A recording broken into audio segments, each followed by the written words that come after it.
thank you, first of all, to the Honorable Minister for taking the time to be here. What we hope to do here is kind of more of an open discussion, so we'll have time for all of you to also ask some questions. But just to kick it off, I'll start the question for not the Honorable Minister Nirmala Sitharaman, but the person Nirmala Sitharaman. So you've had a very inspiring journey over. If you have followed your journey personally, over the years, with starting with your work in starting a school, going on to kind of the National Commission of Women, serving as a national spokesperson for the BJP, in which role, I'm sure many of you who have watched these debates would see that this, she brought thoughtfulness, also calmness, somewhat rare in those debates. And then, kind of as was already mentioned, the first woman Defense Minister of India, the first woman Finance Minister of India. So I'd like you to share a little bit about this journey, some takeaways, some challenges, maybe some surprises. If you can share some thoughts on that, that would be wonderful. Very difficult to put in the form of a few sentences to answer this question, but yes, it's been a remarkable story for somebody who comes outside of Delhi, somebody who comes from South India, somebody who's not really been into politics for generations. So in many of these ways, yes, it was it continues to be a journey. But one thing which has kept me going, I suppose, is the support system which my party offers. We've had some exceptional leaders who are very good in supporting people like me. There are many others, not just me, many others who have come into politics, and because the leadership has been such that it was able to support, guide, mentor, and also lead and give opportunities. I suppose those are the few factors which explain growth in politics of people like me. So I owe it to all of that. Good mentoring, good leadership, good opportunities given, constructive engaging criticism, and in a political party to find all this. I'm indeed in the right place. So we're sitting here in Silicon Valley, so let me ask a question where finance meets tech. And one of the, of course, big changes in the last few years has been around digital currency, cryptocurrency, blockchain, and so on. And most recently, in your most recent budget, there's been some policy measures in that, specifically in the form of the tax on earnings from these assets. So just wanted to get a broader picture view from you of where do you think this whole area is going. What is India's policy position on this? If you can share some of that. Well, first of all, we recognize that there is a lot of potential and already well-grounded progress made in the distributed ledger technologies which are coming in, and the blockchain itself is so full of potential, not just in the payment arena, but also in very many others. So our intention is in no way to hurt these, or to even say that we don't need it, but to define for ourselves as to how we need them and in what ways their growth should be facilitated and how are we going to handle it. Because as much potential as it has for positive contribution towards the economy, it also can be manipulated for not so desirable ends, whether it is on money laundering or whether it is on leading towards financing terror.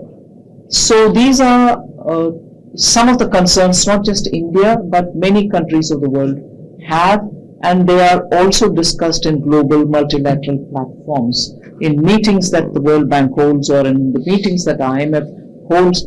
these are already into serious debate. And also because the Bank of International Settlement, through their institutions which study such technologies, and also the financial stability bureau that they have, are all into understanding the progress that is being made, the collaterals that they may bring along, and therefore for every country which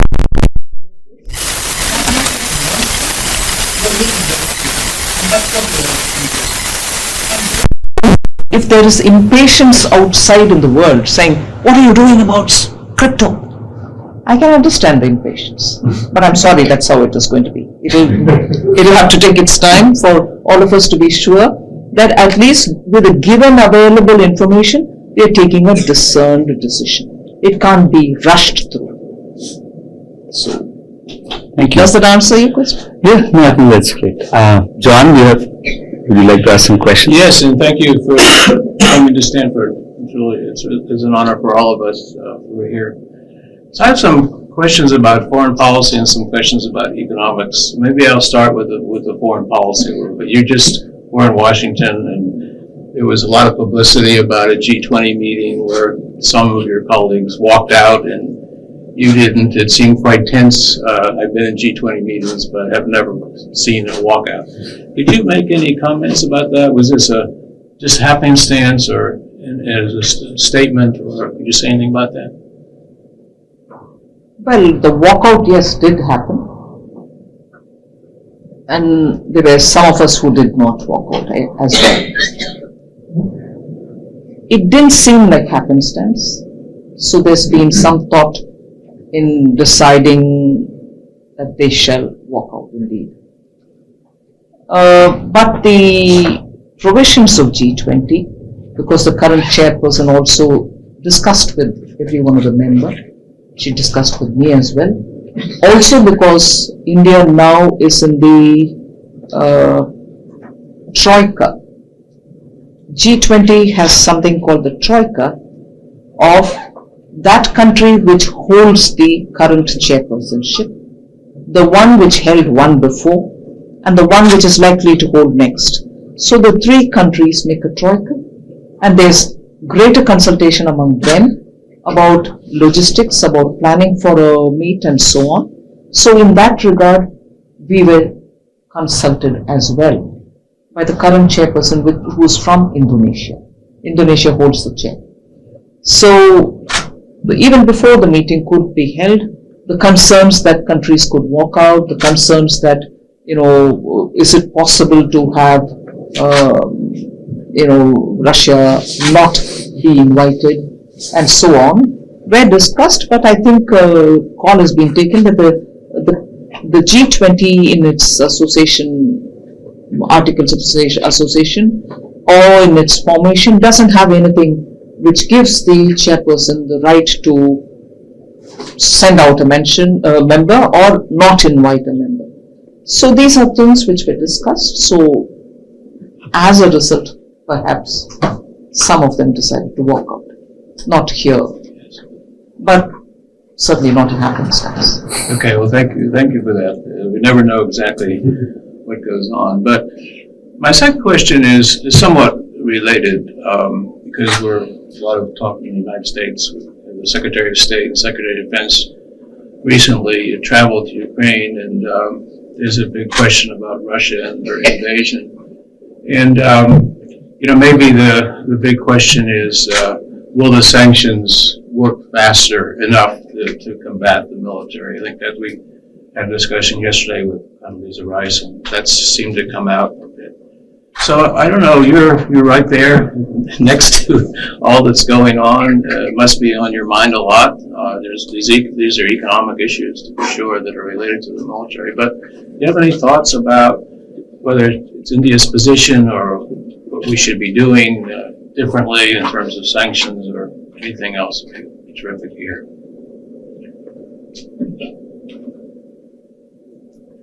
Sanctions always have an impact on the economy of not just the country on which the sanction is levied, but also the collateral impact will be therefore many countries, many other countries to feel. And I suppose that is the situation even much more so now, because we are globally far more interconnected, much more than ever before.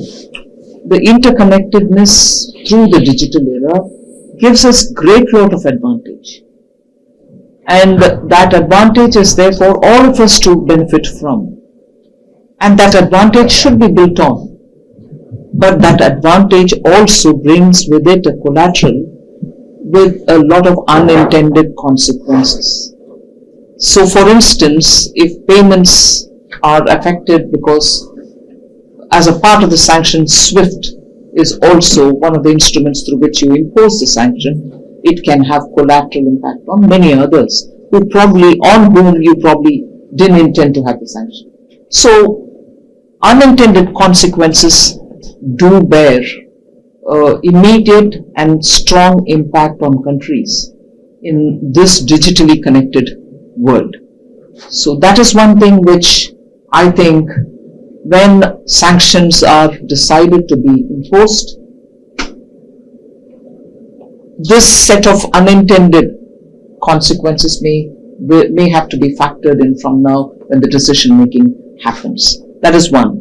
I remember, therefore, the situation which has come about for many countries which were, well, I suppose that's a situation also with countries within Europe, where the dependence on certain raw materials or essential commodities, if probably are placed in one source, it does hurt you when situations change adverse to your priorities. Also, I suppose the pandemic has also shown us how, again, when supply chains are disrupted, because the source is from one geography, it hurts all of us. So India's position is not just for its economic interests, but also its security interests. The balance that India has taken in every one of the decisions in this context has been very much because of the geopolitical location of India, because we share land borders with some of these countries.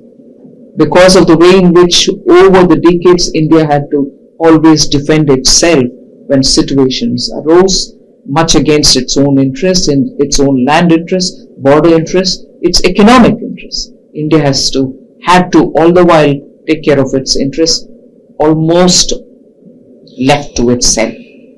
So India definitely remembers those instances. But in a globally connected world, digitally connected world, remembering this is just not good enough. We'll have to work with the current situation as well. So we are quite conscious of that. Okay, thank you for that. It's on our minds, that's for sure. Every day we see and we read about it. Thank you. So while I'm on this topic, maybe this is a guess, but the U.S. basically withdrew from Afghanistan, and that's right and even closer to India. And I wonder, is it sensitive? Do you think that was a factor in what's happening? Do you have any way to know from your perspective? Is that a factor in what's happened in Ukraine and Russia? I'm sorry, it's a hard question. I admit. What happened in the Afghanistan, I wish had happened a bit more with greater planning. It gave us an impression, and it could just be an impression. I concede that much. It could just be an impression.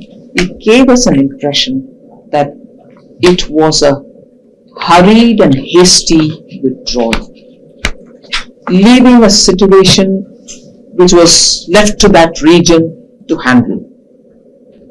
And in that region, we are very close in proximity, very close also to some ideological confrontation, not ideological as the current government, but ideological as India and its territorial integrity, which since the time we have become independent, the borders have always been one of the areas in which one or the other incursions had hurt us over the decades. And therefore, instances in the border. No, you're not going to hold it.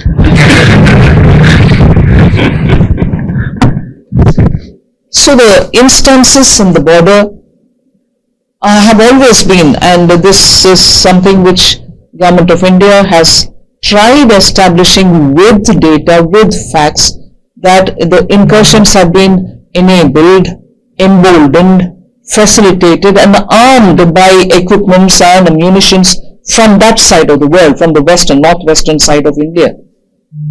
And when a hasty withdrawal happens, leaving majority of the stuff that you used to deal with the situation there, back there, and you come back physically. The ammunitions, the equipments, the logistical equipments which have been used, your trucks, your armaments, are all still there. And that is exactly what India has been always saying. Those, if left unattended, now it is left abandoned, can be used by those forces which can hurt India, which have been hurting India over the decades. So this withdrawal from Afghanistan appears, again I concede I may be wrong, but appears to be hasty, unplanned, and perhaps not keeping our interest in mind. And we are wanting to be your friends, you are wanting us to be your friends. And friends have been left with a problem which is like a hot potato to handle, and we are trying to handle that. Thank you very much for that. As I say, I spent time in Afghanistan when I worked for the U.S. government. It was a better situation. Yes, that's for sure. Let me ask maybe more economic questions, and these aren't easier, but it's closer to your responsibility. By the way, I think economics and finance and military and diplomacy go together, but this has to do with inflation. It's a big issue in the U.S. The Fed is meeting. It looks like they're going to move, but it's also global. And as you look around the world, you see to some extent there's a pick up in India as well. I know there's a central bank governor who's in charge of this, so to speak. But do you have any thoughts about both with respect to India and with respect to whether there's some adjustments that be made? I gave a talk, a Jha lecture 12 years ago at the Reserve Bank, and even then it was a question, could there be a more systematic approach? And if you have any thoughts about what we could be doing, because it's not just the United States, it's a global issue. Yes, again, in this interconnected world, inflation spreads faster, quicker, and wider and deeper. This time around, the inflation is not just going to be because the Fed takes a decision to, regulate its economy and the situation in the US, and also ensure that rate of interest is increased, which has been remaining low for a very long time. But also because globally there's a lot of dollar bills prevalent everywhere. So when you're a global currency, you also immediately leave imprints of every one of your decisions all over the world. But that alone is not going to be the issue of inflation. The inflation is now going to be largely because of the commodity prices, because of the essential commodities, even food grains becoming rarer. Ukraine, which was a large supplier of wheat, edible oils, is now in a disarray, so that space is left wide open, and not very many countries produce such quantities of wheat that they can fill in that space for the absence of grain. Although India, of course, is sitting over stockpiles of wheat and we want to export them. So that is going to cause both edible oils and also cereals to be more expensive. In this process also, you find repeatedly that the crude oil prices are not coming down below $100 a barrel. Remaining at that level is definitely going to heat up so many economies without doubt. India imports nearly 85% of all the crude that it consumes. And of the 85%, about 80 to 85% comes from the Middle East. I've said this before, about 5 to 7 comes from the United States. It's hardly about 3 to 4% which comes from Russia. So with the prices remaining high and with supplies also becoming constrained, inclusive of the natural gas, your inflation problem is aggravated. India suffered inflation-related issues periodically because we have a cycle of crops, and particularly the perishable ones suffer if there's excess rain or no rain, or if there's excess flooding, no flooding. So those always have had this problem, and the storage of such perishable commodities has never been the best of situations. So inflation causes worry. Natural gas supply causes worry because we wanted to transition from using coal to natural gas before we get into complete renewables.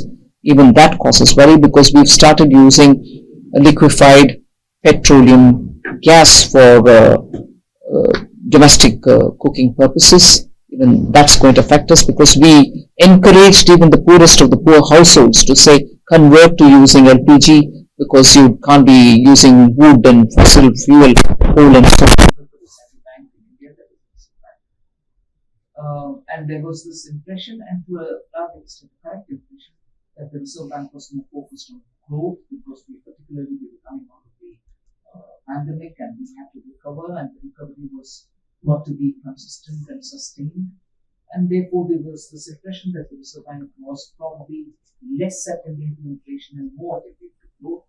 But in the last Monetary Policy Committee, the Reserve Bank has very clearly indicated why they will not do anything to curb growth. They will now probably tilt somewhat towards attending to keeping inflation well within the 6% mark. So yes, the Reserve Bank has seized of it, spoke about it, and is also moving towards either addressing the inflation. Okay, thank you. So I'm not sure of the timing. I have a couple more questions if you like to ask. Okay, I have one more thing. This is you're in the middle of Silicon Valley, and many of the firms are under attack on both sides of the political system for various reasons. And it kind of worries some. I just don't but I don't know, is there a sense in which you think this is a problem for the world? Because these are high-tech firms that are all over the world. Is it welcome? Is it time to step back and say, do things differently? Or what is your sense of, are we in it right in the U.S.? Or should we think more internationally about this? Any thoughts? Let me come to this. I'm not sure as to what are the grounds on which they are being targeted from both sides. So my response would be therefore limited. So the most common is they're too big. They've got controls. Oh, that's the most common is your gigantic firms. There's a lot of the big control, tech. prices, entry. And this is a little change.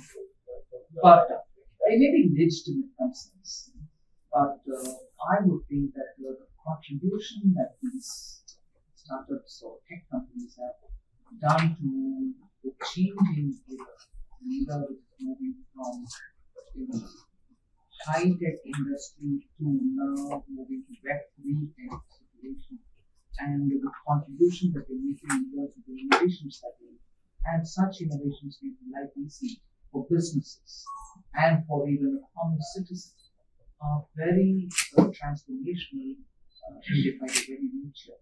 So I think if there are problems of them being too big, too all pervasive, and therefore probably giving a feeling that they are probably controlling many important aspects of our economy. Those concerns can be addressed, but I think contribution to the needs of Thank you. I'll switch gears from the macro topics that we're focusing on so far to some specific parts of the economy. So I know one area that kind of is of your interest is education, and obviously current role is playing fostering. My question was about, if you think about education and where we are sitting right now, it's an example of where generosity meets curiosity. It's not just at the higher education level. Universities in the US obviously have greatly benefited from people kind of giving money to foster it, but also at all levels, like government things, elementary school, the public school, and the money it raises from the people. So in India also there has been a tradition of giving. If you look at any small town, forget about the big institutions named after the Tatas and Birlas, but every small town will have a college, a school named after somebody who's doing money. I wonder if you have some thoughts about, is there, at the same time, there's been questions about, there's a lot of new wealth that has been created in India. In fact, some people sitting here in this room have done that as well. At the same time, there is a sense that there's more potential for individuals who have created that wealth to also spread that through education. And I wonder, from a policy perspective, do you think India is in a good place in terms of fostering generosity, giving towards causes like education? Are there any thoughts in where this might go? I think there's quite a lot of sense and thought among people who need a break in their businesses that they have to give back something to the community. Since I'm sitting here, I'm talking about people here, and you have a lot of people here in the Zoom itself who made it big. I met one such a person when that Sunday when I was about to go for the walk in one little shop I had gone to.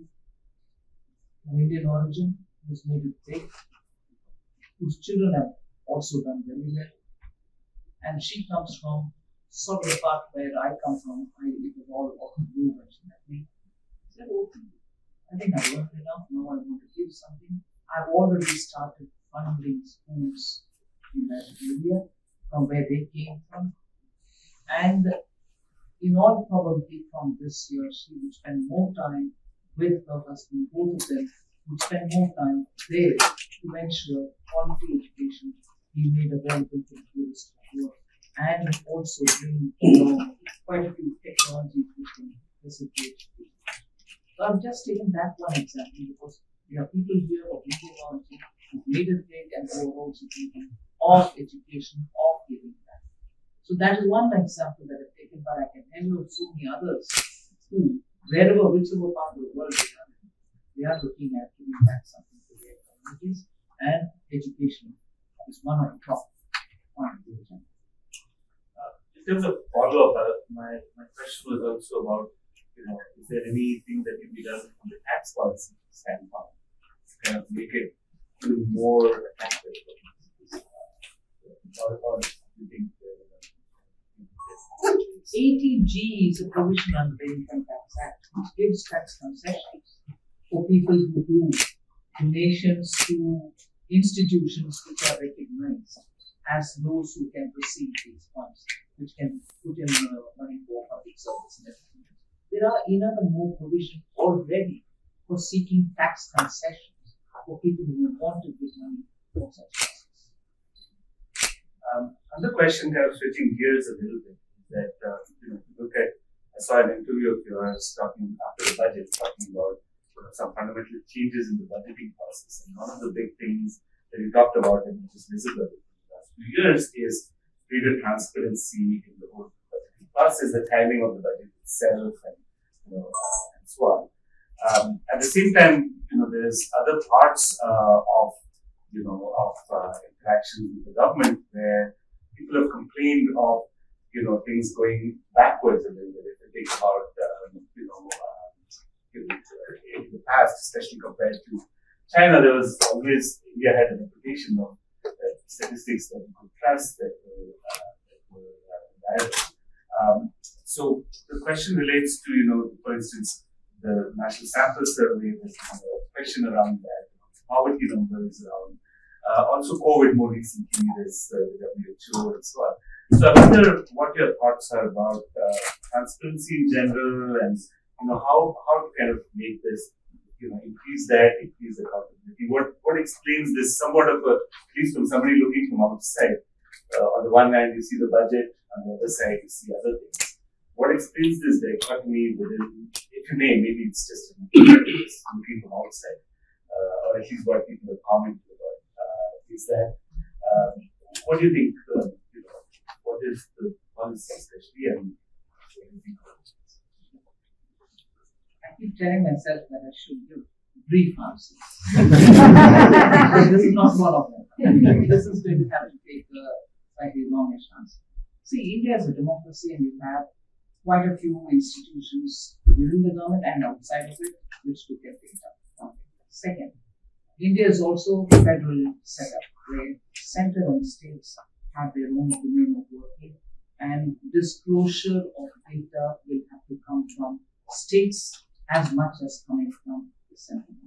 Now, why do I have to say this? That there is a federal structure, there's a central government, and there are provinces which also have control over something. Data, particularly. For instance, take the latest COVID pandemic. Health is a subject which is handled by the provinces.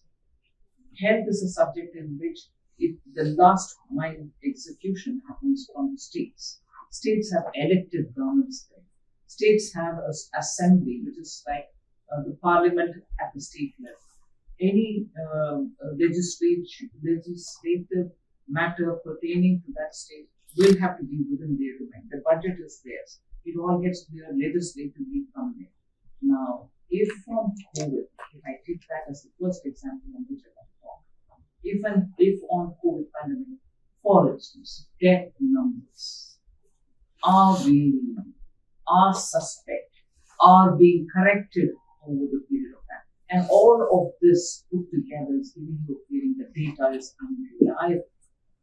I want to tell you that the data which the union government reports is a compilation of the data coming from the central states, the provinces. The central government does not have an authority to tinker with it. The numbers reported by the states are the ones which the parliament can be given or informed about on the table of the house. So if I gave a number X earlier, and now I'm saying, sorry, for that very period, the X is not X, but it is 3X. It's not me tampering. It is that some states have earlier given me a number which they thought they were right at that time, and which now, whatever be the reason, have said that that time number was not 3, it is now 3X for that period. It doesn't make the union government's data bank suspect. It just is duly reporting what the states have given. So that's one, if you take the example of COVID. And why do some states have to correct it? Because COVID pandemic time, and I will say this for every one of the states, hospitals had only COVID patients in them. The hospitals could not risk having comorbid patients in the next ward, and this ward having only COVID patients, some of the doctors moving from here to there, and therefore they said, no, please, we admit only COVID patients, the rest of your leave at homes. If there's an emergency, somebody will take care of you. Now, therefore, from the hospitals, the death data related to COVID patients. But some of the comorbid patients who were dying at home or who got admitted in a private ward or somewhere else were reported subsequent. So corrections are. Now, if a comorbid patient dying during the COVID pandemic itself Is he dying, being comorbid, but out of COVID, or anything else? It's technical for the doctors to decide and place on record. So such corrections which have also happened because of these reasons. So the number is not suspect, but given the peculiarity of the situation and the fact that the center and state have to work together, data has changed. So that doesn't raise the question of suspicion, but it raises the question that timely understanding of the process itself will have to be there. Otherwise, we can always say, oh my God, this damn country gives you data which you can't rely on. I'm sorry, you've not understood my country's process. It's a democracy. I have to respect the elected government of the state as much as I have no business to enter into a terrain which, for the sake of authenticity of data, I can do anything with. No, I'm sorry, I can't. And therefore, I would think it's far more authentic to see the data which comes, because it has so many elected representative institutions participating. And that applies for education, that applies to many other things as well. I have one question before we open it up to the audience for questions. They're sitting in the medical school, it relates to health. One of the successes in the last, during the COVID pandemic, was how India went about its vaccination program. Such a complex country, what it achieved has, I'm sure it has lessons. So I was wondering, from in terms of learnings from this kind of how this was managed, are there things that can be transferred more generally to improve the health system, the public health situation? The big thing there is, like many other areas of activity that we've done, was to bring in a big element of technology. The COVID management is something on which I would think the country can reasonably take pride in, because we brought in the COVID platform app, which registered every patient, their location, and helped when we wanted to have containment zones. Therefore, you could go to or pinpoint the PIN code, the postal index number code, and confine patients to that area. Also, when you gave the vaccine, you could say to the patient which is the vaccine you're taking, on which date it's going to be available for you. You can go to this particular nearest hospital which will give it to you. And on that date, you get one certificate saying you had one dose. Whether you take it as a printout or you leave it in your phone. And then the next dose is due so-and-so date after 90 days or 60 days. And on that day, you go get a second dose, and then you get a certificate again on your phone. And that second dose had to be necessarily the same vaccine which you had in the first dose. Mixing was not allowed, and that was confirmed by the fact that you were able to check it up on your phones itself. So that CoWIN app has played a brilliant role in identifying patients and treating them, giving the vaccine, and also certifying them, and also marking the duration between one to the other. That app is now made as a public domain property, which any country wants to use can use. So India normally does lead in app and software technologies and use it and also make it for public. India has put it out for any country which wants to use it. So the advantages that we've had of bringing technology, the experience shown is now shared with everybody who wants it. We've done it with good work. All right, we have roughly about 20 minutes, so let's start with a question. Rajesh, Co-President of Stanford Institute. My question is around the recent merger between HDFC Bank and HDFC. Do you see this stopping more such mergers and acquisitions in the financial sector? If so, does it create more opportunities, or does it create systemic risk in the economy with these differential rates being leveraged by two different organizations? And the second question, someone from the tech world of Silicon Valley, huge believer in the transformative power of technology, and yet as someone who grew up in the backdrop of Sabarmati Ashram of Ahmedabad, I really worry that is technology creating a huge different kind of inequality and divide in the world, also in India, particularly between rural and urban communities. Love to hear your thoughts. No, the merger of banks, I think it's a good step forward, and it is going through all the process of the regulators. They are looking into it, and in principle, I think the merger is being done after due consideration of what regions they have taken. And it is a good step, as I said, because India needs a lot more big-sized banks to deal with scaling of issues in various sectors, whether it is energy, whether it is the green energy, renewable energy, or even logistics. India is spending a lot of money on building logistics sector or infrastructure funding. So, although we have now created an infrastructure sector, banking sector, so this merger is quite the thing which India needs now.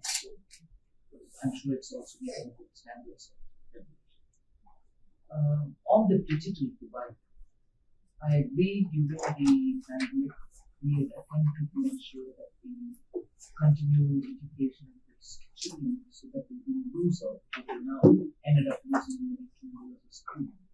So we have taken up some steps, and to some extent, I would say it successfully reached many areas of the country, but it certainly did not reach some who could not afford to have these phones or other instruments which could have facilitated this.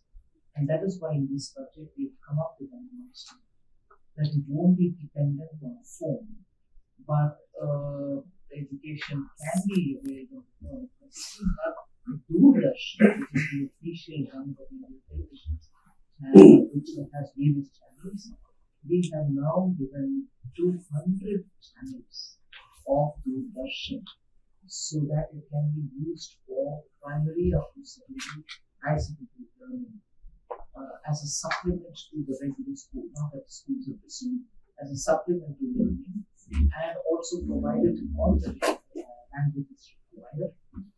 Third, also because when we do it through Doordarshan is a non-free paying channel which is now necessarily got to be broadcasted to all students, direct to home with the satellite connection. Even if you have a license, even if you don't have a license, you can get Doordarshan in your television. So it will now be therefore. Doordarshan has always been cost-free, and it was necessary for all kind of broadcasters to include Doordarshan in the bouquet of channels that we get, and therefore we thought bringing that innovative, even if the family did not have a phone, we would have at least a television. If not the neighbor, will have a television, so it is possible for them to get education for free for the last 2 years in which we are trying to make. That's been announced